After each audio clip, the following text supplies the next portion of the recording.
ఇలా జరుగుతుందని అసలు ఎక్స్పెక్ట్ చేయలేదు. హాయ్ ఫ్రెండ్స్, మేమైతే 2,35,00,000 వినాయకుడిని అయితే చూడడానికి వెళ్తున్నాం. వెళ్తా దుర్గమ్మ నుంచి దర్శనం చేసుకున్నాం. ఇంకా ఫైనల్ గా అయితే మేమైతే ఇక్కడికి వచ్చేసాం. ఇంకా ఇక్కడికి వచ్చాక ఇలా ఉన్న వినాయకుడిని ఇలా చూస్తామని చెప్పి అసలు ఎక్స్పెక్ట్ చేయలేదు. అసలు మ్యాటర్ ఏంటంటే ఈ అలంకరణ ఒక రోజే ఉంటదంట. ఇంకా చేసేది ఏం లేక దారిలో ఉన్న పద్మనాభ స్వామి వినాయకుడిని అయితే చూడడానికి వెళ్ళాం. ఇంకా మేము లోపలికి వెళ్తుండగా ఆ రోజుల్లో స్వామివారు వేసుకున్న నగలు, అలాగే బిందులు, వివిధ రకాల సామాన్లు అయితే ఏర్పాటు చేయడం జరిగింది.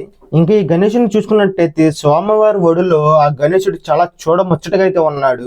ఇంకా మేము ఈ గణేశుని చూశాక మేమంటే చాలా సంతోషపడ్డాం. ఇంకా ఈ స్వామివారిని ఇసుకతో అయితే ఎంత బాగా చేశారు చూడండి.